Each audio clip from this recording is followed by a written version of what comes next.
রাজ এখন বোলপুরে নেই, ও 10 দিন ছুটি নিয়েছে, একটুখানি ঘুরতে যাবে বাইরে কোথাও, সেটা আমি পরে দেখাবো। সেই কন্টেন্টগুলো আমার কাছে আসবে, ও শ্যুট করবে, আমাকে পাঠাবে। কিন্তু এখন ও যাচ্ছে মধ্যমগ্রাম ওর বাড়িতে, তার আগে ও পার হচ্ছে গঙ্গা। এই ভিউটা রাতের বেলায় এত সুন্দর লাগছে, আর ফোনটা জাস্টিস করছে একটু হলেও। আমি সবসময় ভাবতাম কলকাতায় তো অনেক কিছু দেখানোর আছে চারিপাশে, কিন্তু আমার কাছে তো সেরকম কেউ নেই যে কলকাতায় থাকবে, যে আমাকে রেগুলার ভিডিও পাঠাবে। অনেকেই আছে কিন্তু কেউ আমাকে পাঠায় না। আজকে অনেক অনেক থ্যাংক ইউ যে আমাকে রেগুলারও ভিডিও পাঠায়। এখানে দাঁড়িয়ে একটা ভিডিও না করে পারলাম না, মানে অনেক দিন পর এরমটা সময় আমি বাইরে আছি। যখন ডিপার্টমেন্ট থাকতো, সঙ্গীত ভবনে পড়তাম, তখন তো প্রায় মানে দুপুরে ক্লাস থাকতো, মানে ঘুমোতাম না, এরকম পাশেই হস্টেল ছিল, আনন্দ সদন, প্রতিমা, এগুলোতে থাকতাম। তো আমরা প্রায়ই এগুলোতে ঘুরে বেড়াতাম বন্ধুদের সঙ্গে। অনেক দিন পর এরকম সময় বাইরে বেরোলাম। শীতকালে এই জায়গাটা আরও সুন্দর লাগে দেখতে। গরম আছে কিন্তু রোদ কমে গেছে এখন, তাই বেশ ভালোই লাগছে। সবাইকে ভীষণ মিস করছি, মানে আমাদের যারা বন্ধুরা ছিল, প্রিয়া, শ্রী, ওদেরকে ভীষণ মিস করছি। এই এলাম একটু ফাস্ট গেটে।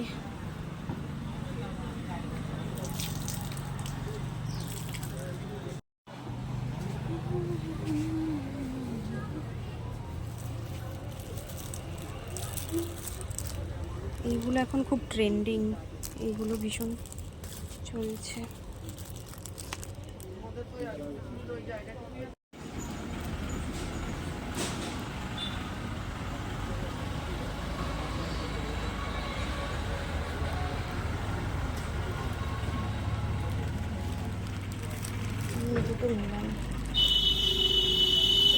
আর এই জিনিসগুলো এখন ভীষণ বেরিয়েছে, এগুলো খুব খুব ভালো লাগে। এই জিনিসগুলো ভীষণ সুন্দর, এগুলো কাপড়ের ওপরেই কিছুভাবে কাজ করা, খুব সুন্দর। এগুলো দামও খুব কম, আপনারা এখানে এসে নিয়ে যেতে পারেন।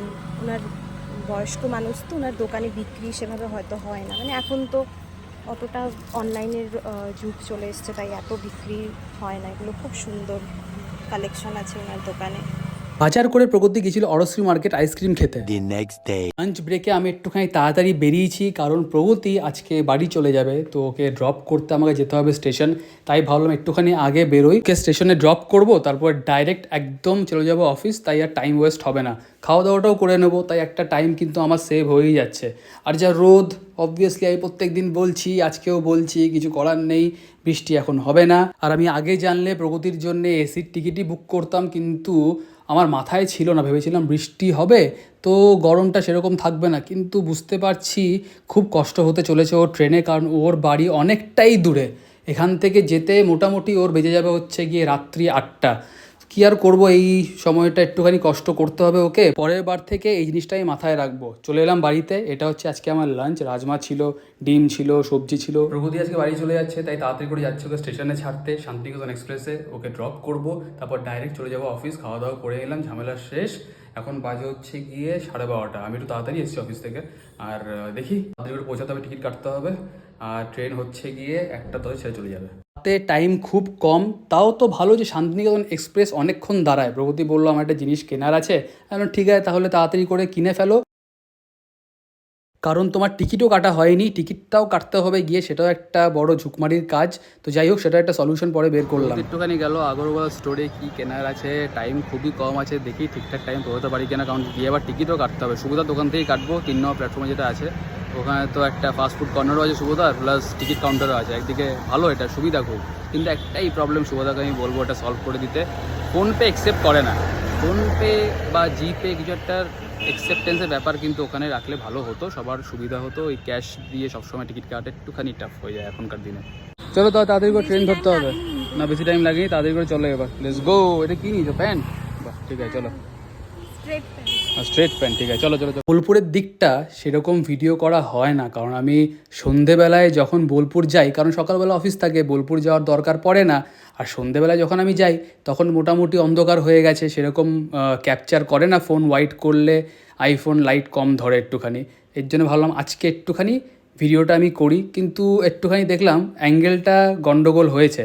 পকেটে রেখেছি তো, আর আমার যেহেতু এক্সপোজটা উঁচু গাড়ি, তাই অ্যাঙ্গেলটা ভালো আসে। আর যেহেতু স্কুটিটা নিচু তাই অ্যাঙ্গেলটা একটুখানি অন্যরকম এসছে।